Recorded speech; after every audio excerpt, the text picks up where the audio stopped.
Hello, Hatboro-Horsham. I'm Scott Eveslage, Superintendent of Schools here for the Hatboro-Horsham School District. As students have been transitioning to the remote model to a hybrid model, we've been working diligently over the last few months to make sure that the program is both instructionally sound, meaningful for students, and safe for all participants in our school community. So we thought it would be beneficial for us to have an opportunity to talk to our school principals at all three levels, at the elementary level, high school level, the middle school level, just to get a sense of what the school experience will be for students upon their return. Hi, I'm here with Simmons principal, Ms. Kanter. Ms. Kanter, thank you so much for joining us. As we transition to our hybrid model from our remote learning model, there's a lot of adjustments and supports we'll need for it to be successful. How can parents help us by helping their own children in the return to a hybrid model? We are really excited to welcome back students to the schools after so many months of remote learning. But we want parents to talk to their children about the fact that hybrid learning will not look exactly the same as our schools looked like when we closed in March of 2020. So it would be helpful if families could talk to their children about some of the physical differences in the buildings. Things like the desks will be farther apart, we'll be eating in classrooms, recess will be in zones where children can participate with their homeroom, and of course the wearing of masks that all adults and children will do in the building. And how have the staff and the teachers, how are they getting ready for the hybrid model? So the teachers and staff in Hatboro-Horsham have been working tirelessly to get ready to have a successful return of students to our classrooms. They are looking at their classroom arrangements and trying to create a child-friendly but safe environment. They're looking at classroom routines and how to ensure that children are washing hands, that everyone is staying safe, and that we're following all the health and safety protocols that we need to during this time, because our number one goal is to make sure that all the adults and all the children can safely come to school each day. As we all know, one of the busiest times in the elementary school is arrival and dismissal. It requires a lot of partnership and cooperation with parents and staff and our students. Can you talk to us a little bit about what we can expect to see with arrival and dismissal? Yes, arrival and dismissal will look different. We anticipate, based on the survey results, that many families are choosing to drop their children off in car line or walk to the schools, and fewer children will be using the district transportation.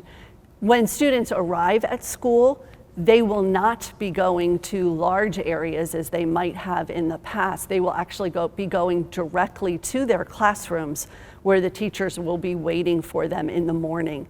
And at dismissal, students will wait in the classrooms until they know that the family member picking them up has arrived in the car line, or that their district bus or van transportation is there, or that their family is waiting in the walker area.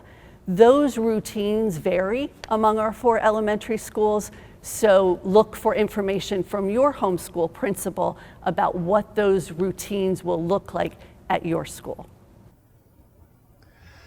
As you discussed, there'll be several health and safety measures that the school will be taking upon students' return.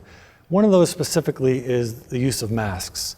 What would you say to students about their preparation for mask wearing upon return? We would encourage students and families to practice wearing masks prior to returning to school for hybrid learning. It's an adjustment for everyone. Our masks keep one another safe, and all adults and all children are expected to wear masks when they are at school. There will be mask breaks scheduled in the classroom, and as well as outdoor mask breaks. But we do want children to remember their mask every day, and to remember that when we wear a mask safely, it covers our nose and our mouth. I love what you said about our commitment to keep one another safe. How can parents help us by having the daily symptom checking? We believe at Hatboro-Horsham that there's a shared responsibility between the family and the schools to ensure that everyone stays safe and healthy. So we ask that families be vigilant in checking their child's symptoms each day and following the guidelines for when your child should stay home. Please keep your child home if they're sick, and then send them back to school when they're healthy. If we all work together, that's our best chance of having a safe, happy return to school. Thank you, Ms. Kanter, and thank you for all you and your staff are doing to help ensure that our students have a safe return and a meaningful return to school. Thank you. Thank you, Dr. Eveslage. I'm here at Hallowell Elementary School with Principal Steve Glaize. Thank you so much for joining us today, Mr. Glaize. Thank you. So a few questions that will help us think about what the student experience will look like when they come back to Hallowell. So we have students that are returning to in-person instruction in a hybrid model, and they're wondering, families are wondering, what exactly would that look like? Help us, take us through what that could look like in a typical day for students that are returning in person. Absolutely. So again, thank you. I'm so glad that I have an opportunity to be with you and to share this information with our families. So our hope and goal is that when students attend in person, in as much as possible, that their school experience will look very similar to what it would look like typically in a given year. There will be some differences. For example, when children come into school, they're going to have an opportunity to get breakfast if they want. That breakfast is free for all students. It's going to be a grab-and-go breakfast. They can go directly to the cafeteria, get that breakfast, and then they're going to take it to their classroom. They're not going to eat in the cafeteria. They're going to eat in their classrooms. When they get to their classroom, because we're using this cohort model, there'll be about half the number of students that we might typically have. But then the rest of the day, once we get started, it's going to look very similar. Students are going to have an opportunity to engage in our morning meeting with their teacher. And I'll talk a little bit more about what that could look like for students at home a little bit later on. But we're going to have that opportunity for kids. And then they're going to go through their school day. Things like English language arts and mathematics, content like science and social studies, an opportunity for lunch and recess. Yes, we will have recess, even in a hybrid model. They're going to have an opportunity to connect with their special area teachers, a closing circle, an opportunity to be with friends, to get some guided practice with the help of their teacher. They're going to have those opportunities. In fact, they're going to have greater opportunities because there are less students in the classroom for more individual attention. And I think they're really going to appreciate having that. And then yes, we are going to use some different dismissal procedures, but for the most part, it's going to look very similar to what students may experience normally. You talked about the student day and the different aspects of the student day that each student will have the opportunity to experience in different courses. There's two particular times of the day that may be of particular interest for our students, lunch and recess. Can you talk a little bit about what a student can expect to see during lunch and what they can expect to see during recess? Yeah, great question. So our goal as it relates to our health and safety plans is to try to limit the amount of student travel throughout the school day, and also, in as much as we can, keep students in more smaller cohorts and not have those cohorts intermingle for contact tracing purposes, in addition to ensuring that students have less exposure to other students, and same for staff members.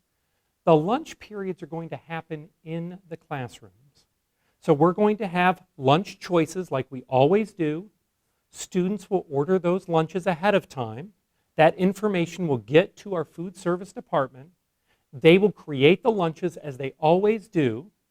And then those lunches will be brought down to the classrooms in a container with the child's name on it so that the child has an opportunity to eat. Once they get done eating, they can throw away their trash. And we are going to make sure, I should have said this earlier, that students are going to have opportunities to make sure that their hands are clean. So they're going to wash their hands before they eat. They're going to wash hands after they eat. They're going to wash their hands after recess. And so when they come back into the building. So here's how it's going to work. We want to make sure that we have a staggered schedule so that we limit the number of students who are traveling at any given time.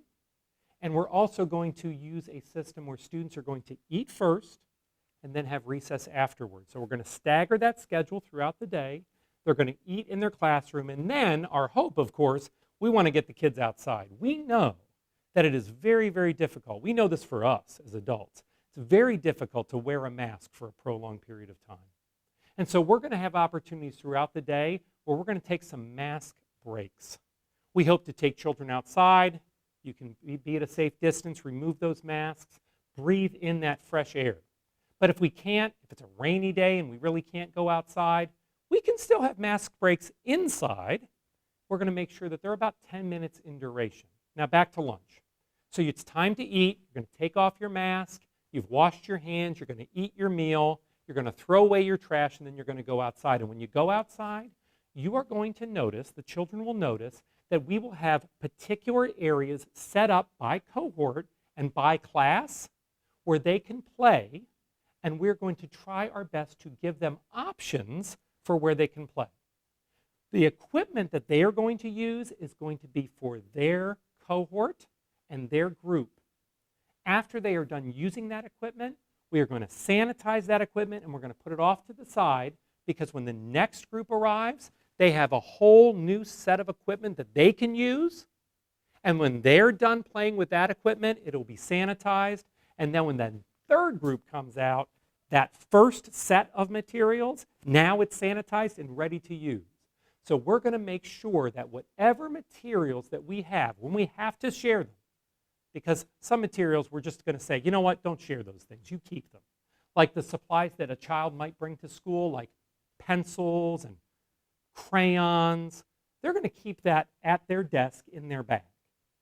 But recess equipment, not every child's going to get their own football. Not everyone's going to get their own soccer ball. We are going to have to do some sharing of materials. And when we share those materials, we're going to make sure that they are sanitized properly for the next group to use. And here's a question that your child might have, especially if they're a younger child. Can we still use the playground equipment?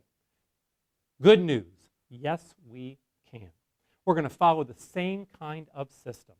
So maybe a group of kindergarten students, for example, might go out and they might use the playground equipment, and then we're going to sanitize that equipment, and we're going to allow it to make sure that it is sanitized, give it that time, and then when another cohort comes out, that they're going to be able to use it as well.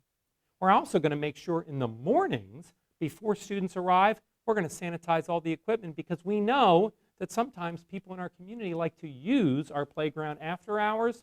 We're going to make sure it's clean there too. So we're going to have an opportunity for a good lunch, healthy lunch, good time to do it.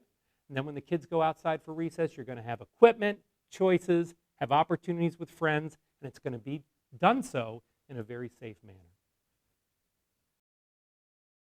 So when students return to Hallowell, I'm sure they're going to be happy to be back in the building. They're going to be happy to see the building and see the friendly faces of their teachers.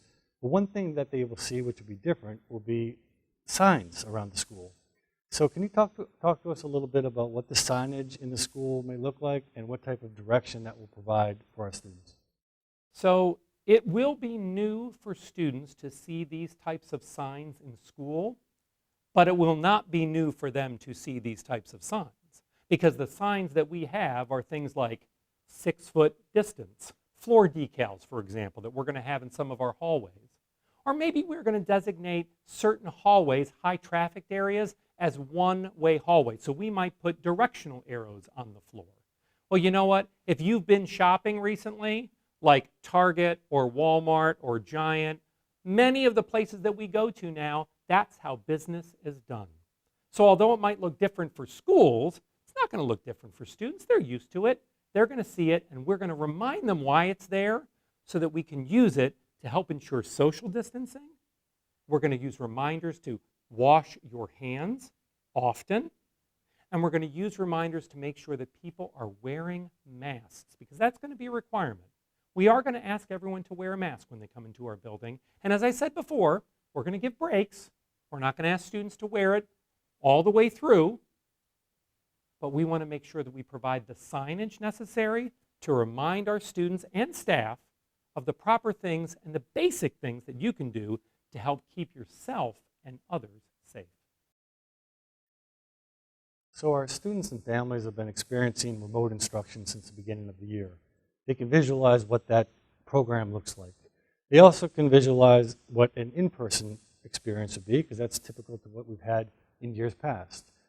But what maybe you have a little bit of a question is, what does a student who is choosing the hybrid option, the days that they are not in session in person, what would those days look like for the students at the elementary level? Yeah, thank you, Dr. Eveslage. That is a really good question, and that is a question that we've been receiving a lot about recently, and you can understand why. It's something that we have not done yet, and so people are trying to wrap their heads around what that's going to look like. Well, I will tell you that one of the things that we did is that we utilized a remote learning schedule to help build a framework and a skeleton of what life will look like in a hybrid learning environment, irregardless of whether your child is at home or whether they are in school.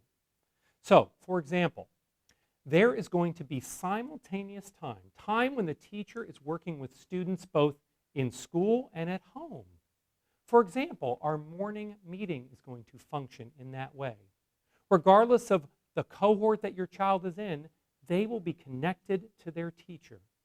We're going to try to find time over the course of this hybrid model to build the capacity where that can happen with more regularity, but there will be opportunities, even from day one, where students will connect with the teacher or another qualified adult for the purpose of setting up small groups, working with our reading or literacy specialists, working with our guidance counselors, opportunities where you can work with, say, your instrumental music teacher. All of those opportunities are things that we want to be able to do at home, and here's one of the reasons why. One of the biggest challenges that we face is that we know that we're going to have a certain group of children who are going to enroll in, be a part of, our Hatter's Academy program. Well, at the same time that's happening, we have children in a hybrid environment. Well, in that hybrid environment, children are going to be at home. Well, if I have children at home at hybrid and children at home via a Hatter's Academy model, I can use similar times in the day for both groups to offer services and support for both sets of students, much like we're doing right now. We've set up an opportunity where students can meet with qualified adults for some extra support and small group instruction, and we can continue to do that. There's no reason why we can't. The infrastructure and the schedule is already there. And so what you're going to see, families, when we send out our schedule, we're going to offer suggested times for your child to be engaged in our English language arts, mathematics, content, because we want to find ways in which we can do some guided practice for both groups of students, irregardless of whether they are in school or at home. And you know what else we want to do? We want to offer some independent practice. That's what teachers do anyway. When kids come to school, they have opportunities where it's whole group instruction, and then there's small group instruction. That's good teaching. We call them centers. Sometimes teachers are working with a small group while another group is working independently. There's no reason why we can't offer that same type of service and model even in a hybrid environment. So when the children are at home, please know we are actively looking at ways in which students are going to be able to connect with either their teacher or another qualified adult for the purpose of academic supports, academic help, and also opportunities to receive the kinds of programs that they would receive in person. For example, instrumental music or working with our guidance counselor. Mr. Glaize, thank you for your responses and your clarity.